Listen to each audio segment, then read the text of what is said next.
लीने, भक्ति सहित मुनि आहुति दीने।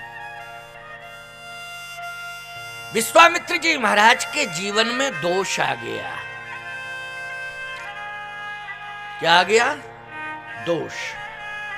ऐसा मत मानना कि आप इतने बड़े महात्मा हैं कि इतने बड़े महात्मा के दोष निकाल रहे हैं। हम निकाल नहीं रहे हैं, जो आए हैं, लिखा है, प्रमाण मिले हैं, उसकी बात कर रहा हूं, निकाल थोड़ी रहा हूं। मेरे अंदर निकालने की, दोष निकालने की क्षमता थोड़ी है। वो किसी महापुरुष के दोष कहना नहीं चाहिए वाणी से, लेकिन चूंकि कथा है और कथा के समय जो व्यास होता है वो भगवान का स्वरूप होता है। बोलो भाई, होता है कि नहीं होता? किसका स्वरूप होता है? भगवान का स्वरूप होता है। उस समय उसे अधिकार मिलता है, लेकिन शास्त्र सम्मत प्रमाण होना चाहिए। मनमुखीपन से न कहे, वो गुरुमुखी परंपरा से उसे कहना चाहिए। आचार्यों की कृपा, पूर्वाचार्य सहाया। विश्वामित्र जी महाराज में दोष क्या था? विश्वामित्र जी महाराज जब भी यज्ञ करते थे तो यज्ञ में किसी को आमंत्रित नहीं करते थे, किसी को भी आमंत्रित नहीं करते थे। वो कहते थे हमें जरूरत ही नहीं किसी की, हम स्वयं सक्षम हैं। और वशिष्ठ जी महाराज जब यज्ञ करते थे तो श्रृंगी ऋषि वशिष्ठ बुलावा। प्रमाण मिल गया कि नहीं मिला? श्रृंगी ऋषि वशिष्ठ बुलावा। वशिष्ठ जी महाराज इतने बड़े विद्वान हैं, लेकिन श्रृंगी ऋषि को बुला रहे हैं, यज्ञ का आचार्य बना रहे हैं, जबकि स्वयं सक्षम है। लेकिन श्रृंगी ऋषि जैसे महापुरुष को बुलाया और उनको आचार्य गद्दी पर स्थापित किया, उनका सम्मान किया। इसका मतलब यह है कि जो केवल अपना सम्मान चाहे, दूसरे का सम्मान न करे, ईमानदारी से बताओ ये सबसे बड़ा दोष है उसके जीवन में कि नहीं? ये सबसे बड़ा दोष है। वशिष्ठ जी महाराज तो संपूर्ण संतों को बुलाते हैं, सबका सम्मान करते हैं, लेकिन विश्वामित्र जी अपने यज्ञ में किसी को बुलाते नहीं है। जहि जप जोग जग मुनि करहीं, अति मारीच सुभाव डरहीं। डर रहे हैं। देखत जग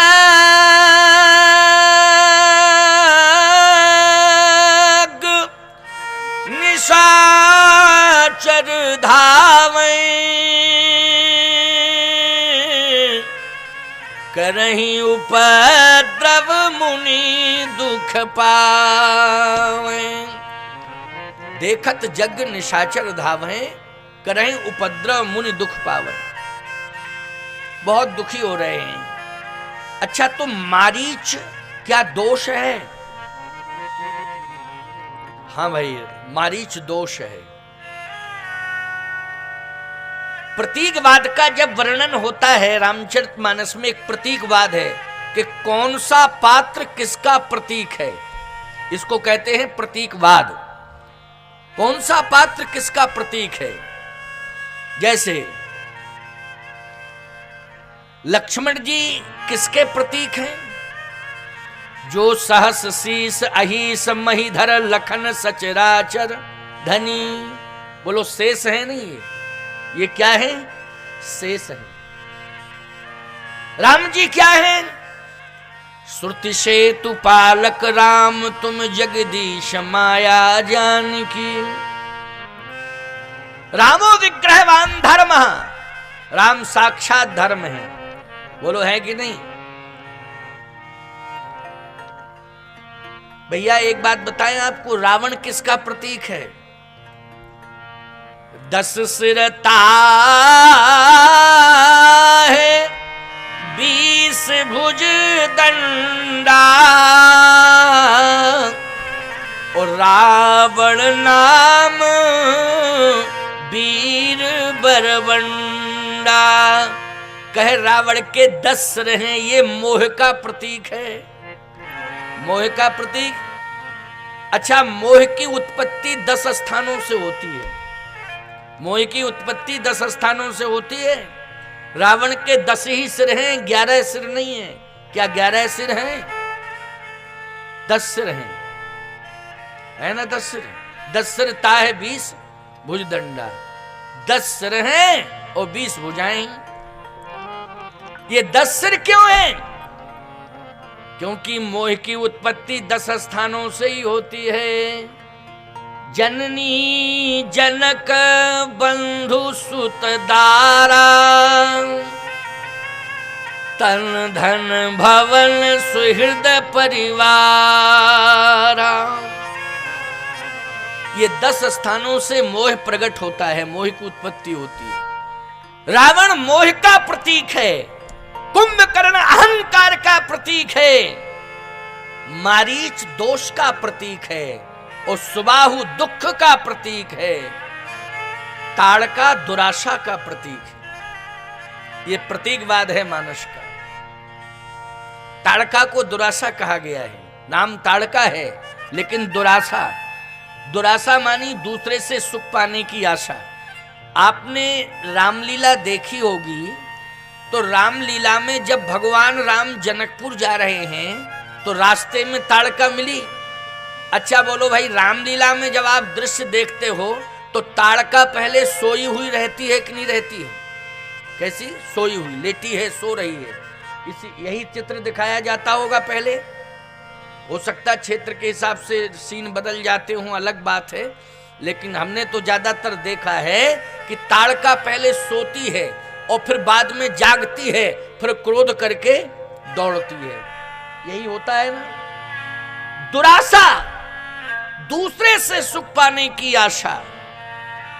याद रखना, जो प्रमादी होते हैं, आलसी होते हैं, वो दूसरे से सुख पाने की आशा रखते हैं। बोलो, रखते हैं कि नहीं? जैसे प्यास लगे, अरे भैया हमें कोई पानी पिला दे, पानी पीने की आशा, पानी कोई पिला दे, लेकिन पानी खुद नहीं पी सकते।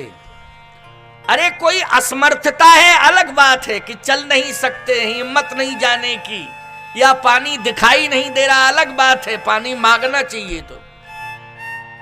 अथवा आप अपरिचित हैं, प्यास लगी है, तब तो आप किसी के दरवाजे पर पहुंच के पानी ही मांगेंगे, भैया प्यासा हूं पानी पिला दो, ये बात अलग है।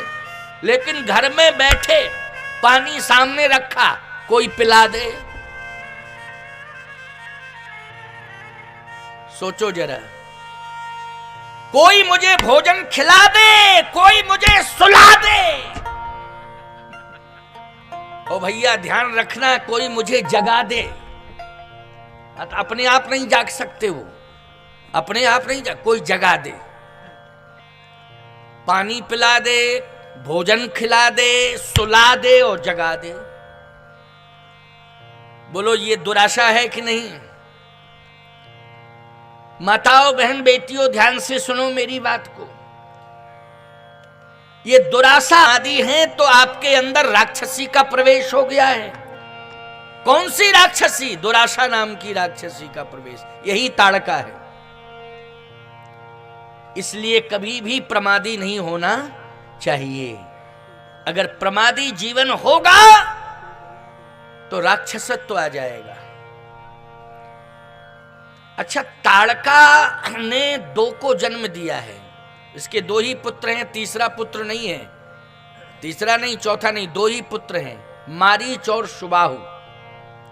मारीच और सुबाहु 2 ही पुत्र हैं, तो 2 पुत्र हैं मारीच और सुबाहु। इसका मतलब है कि दुराशा रूपी राक्षसी ने 2 राक्षसों को जन्म दिया है। एक तो है दोष और दूसरा है दुख। मारीच और सुबाहु, मारीच है दोष और सुबाहु है दुख।